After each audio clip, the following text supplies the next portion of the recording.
Hello and welcome. I'm joined now by Alex Codd, the Chief Planning Officer of Hull City Council. God, I bet there's a lot of people who'd like to have a word with him. Alex, how long have you been Planning Officer at Hull City Council? Yeah, I've been at Hull since June 2006, but I was in another role previously within the planning department. But I basically took on the responsibility for the whole department back in June 2008, so 2.5 years now. So it's been an enjoyable 2.5 years. Is it enjoyable? Yes, it's difficult on occasions because, unfortunately, planning is usually in the media spotlight for often the wrong reasons. Yeah. So you're obviously having to defend a lot of controversial decisions regularly. But I think there's very few jobs where actually the decisions you're making on a day-to-day basis, you can see going up on the streets, new development, so new office blocks. Sometimes you look at what's going up and you think, was the right decision made there? Because what things look like on plans don't necessarily correlate to what they look like, obviously, in the physical form as they go. Because then also people perceive the plan that are going in for planning. They've got the planning, then they look at it and go, well, I don't want it that colour anymore, I want to change it. And they'll go ahead and change it without having a word with you guys again. That's right. I mean, it's one of the key aspects of the job is we do have an enforcement role. So people get planning permission, but they don't build to the plans. It may be slightly larger, maybe a different colour, it might not have the appropriate roof on there. Yeah. So we do have a role in terms of taking action to ensure they do build in line with what the proposals say. How difficult do you find that, though, to police that, especially with the cuts that are coming out? Because that must be really difficult for a bit of a balance there, isn't it? It is. I think what you've got to do is, instead of just saying that there's a breach there, so it's contrary to the plans, and we won't just jump into saying, we're immediately going to take action on that. We've got to look at is what is the impact of that. So, for instance, if you're talking about a colour of materials, so you're talking about the cladding on the side of a building and we'd given permission for a pale blue. May come in as a dark blue, may come in as a yellow, but if it's in a certain location, does that really have any adverse impact on, say, what might be that business park? Yeah. If not, then we wouldn't always proceed with enforcement action. Yeah. So that it isn't a strict, you've sort of broken the rules, therefore we're always going to sort of come after you. We're not. We do provide take a pragmatic sort of approach. If we just go back to the first part, a business is looking to build a new unit or an extension or a change of use. What do you think, if you was going to give some advice to somebody who was in business that wanted to build a new unit, what bit of advice would you give them before they even start? I think very early on in the process, the best thing is to get in touch either with myself, one of my officers, come to the planning department early. Because what that can prevent you doing is if the scheme has got some real difficulties, and I'll just give you a very extreme example here. Somebody's wanting to build a huge retail park in the middle of East Park.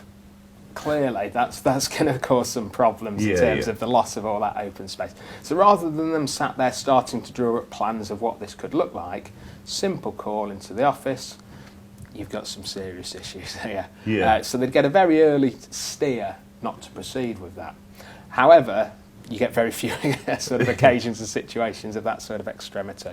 So if you're, say, a business and you're looking to expand the size of the building you occupy at the moment, give us a call and we'll be able to give you the sort of guide to what information we need, what are the sort of key issues you're going to have to address. So is there enough parking spaces, for instance, because clearly if there's more people being brought into that place of work, you need to ensure you've got the appropriate parking provision to accommodate that.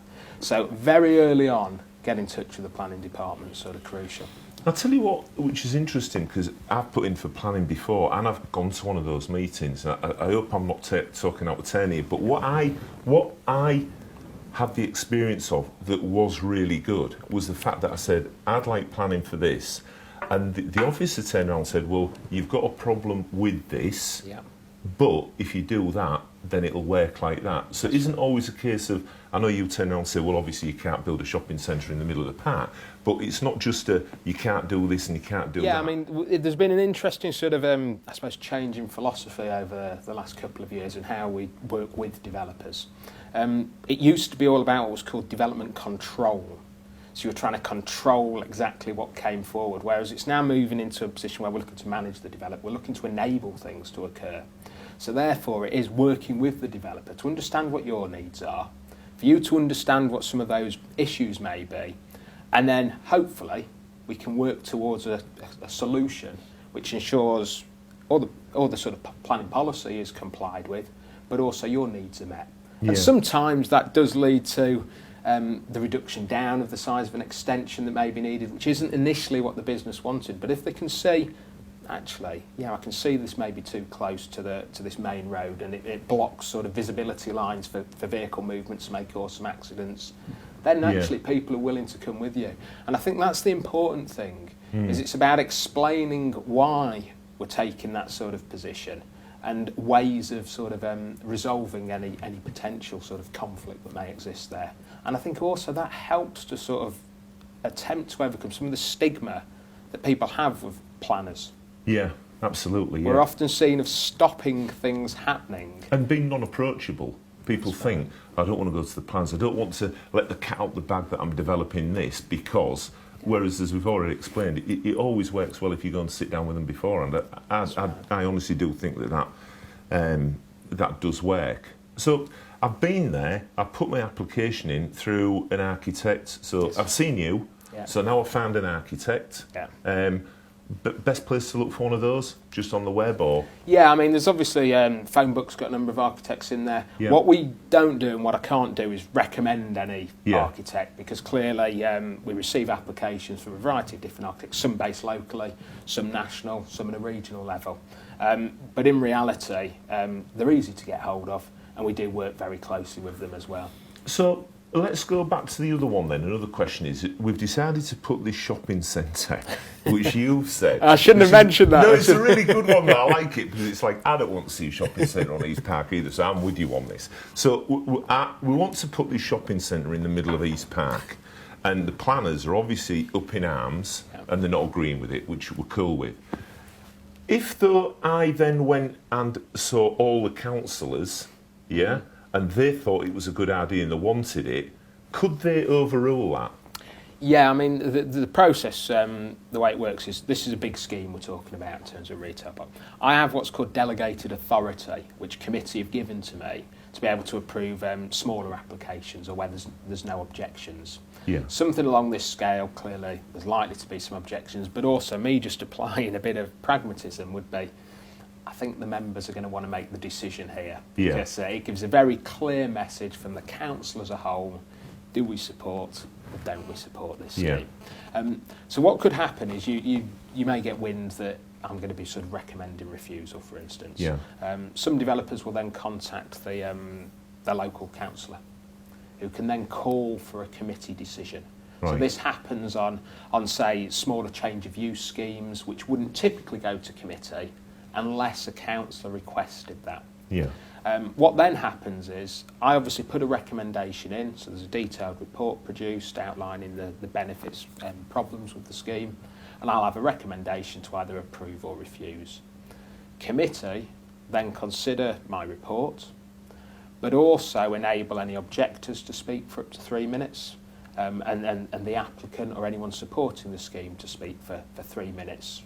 They then will deliberate, have some discussions between themselves on committee, all in the public arena. Do you have to go to those meetings yourself then? Yes. I always I attend every planning committee meeting. I don't involve myself in the detailed discussions because clearly I've already made my recommendation clear. But there are points of clarity that the members may seek, so I can obviously provide that. And on occasions there may be some technical sort of queries that are asked. So again, I can provide the clarity. I bet they get a bit heated, don't they? Yes, there's obviously... Because you're working with passion there as well, aren't you? Definitely. I mean, if I look back into, obviously just last month, we had a number of schemes coming through for new schools in the city. So as a whole, you'd expect wide-scale support for this, a good thing in terms of investment improving sort of the secondary education provision. However, one of those was proposed on Princess Elizabeth playing fields. So there was clearly some opposition to the scheme. What we usually do is we have one of the rooms in the Guildhall where you can maybe fit sort of 30 people in, and that's sufficient for everyone to... But we had to decant into the council chamber for this one, because there were so many people that had come to speak against the application that they just couldn't fit in the room, basically.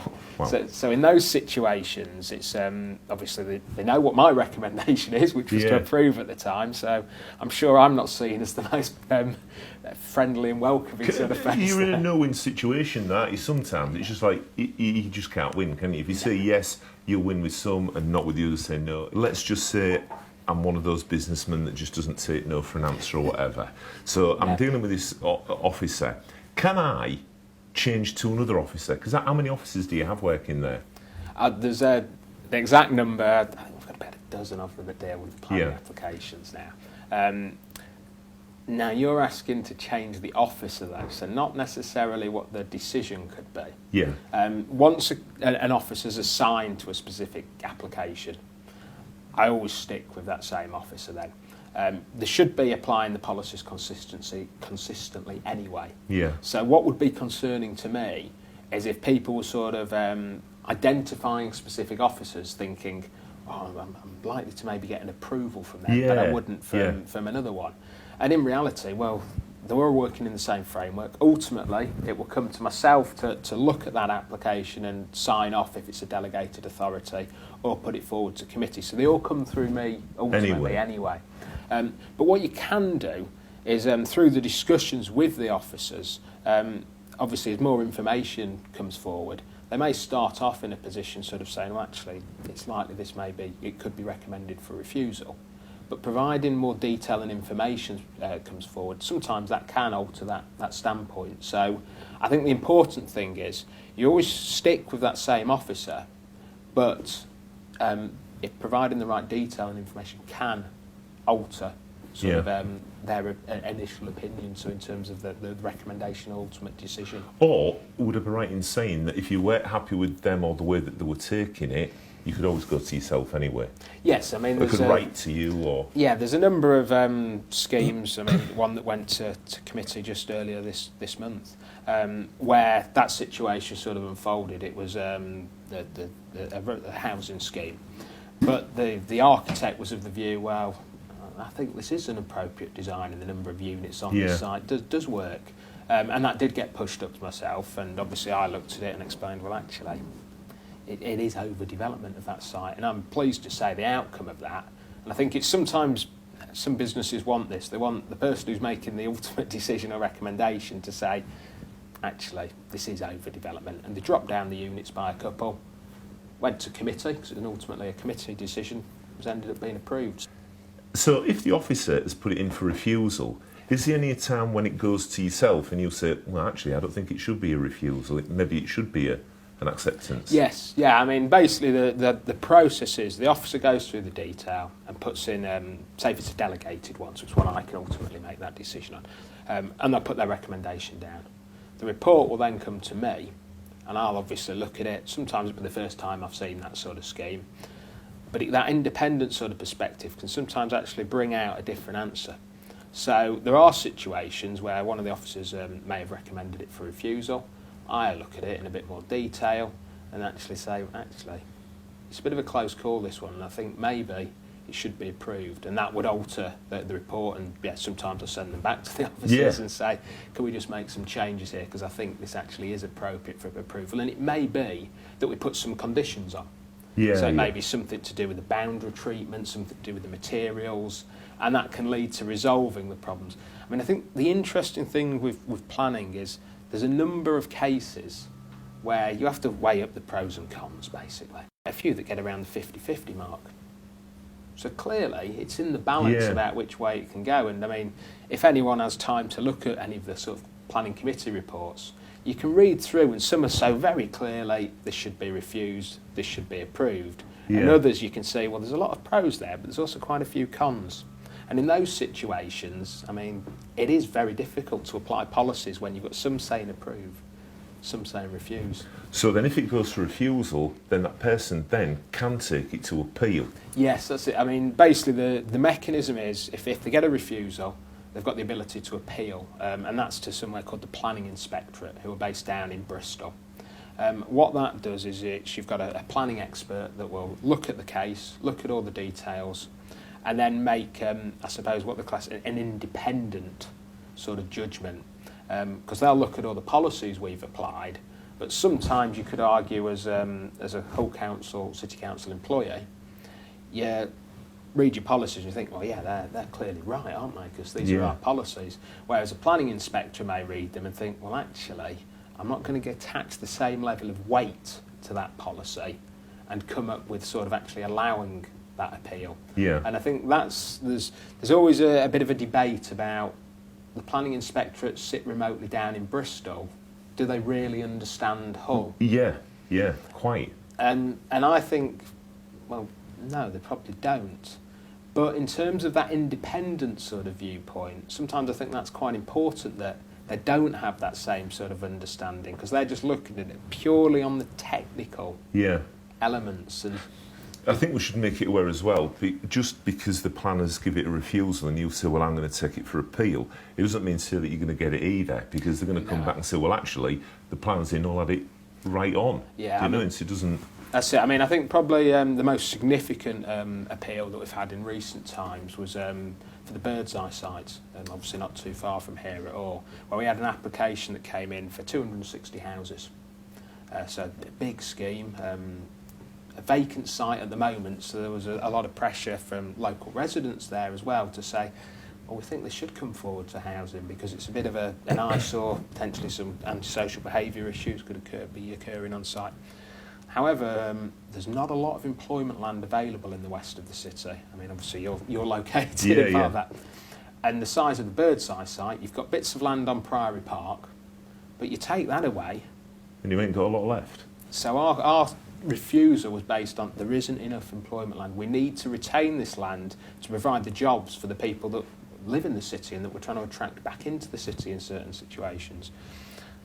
That was a 3-day public inquiry. It's the first public inquiry the council's dealt with in 6 years. Good experience for you. Yeah, I mean, it was challenging again, and I say there's a lot of my team that were involved in terms of putting the evidence in there. We were successful in defending that decision.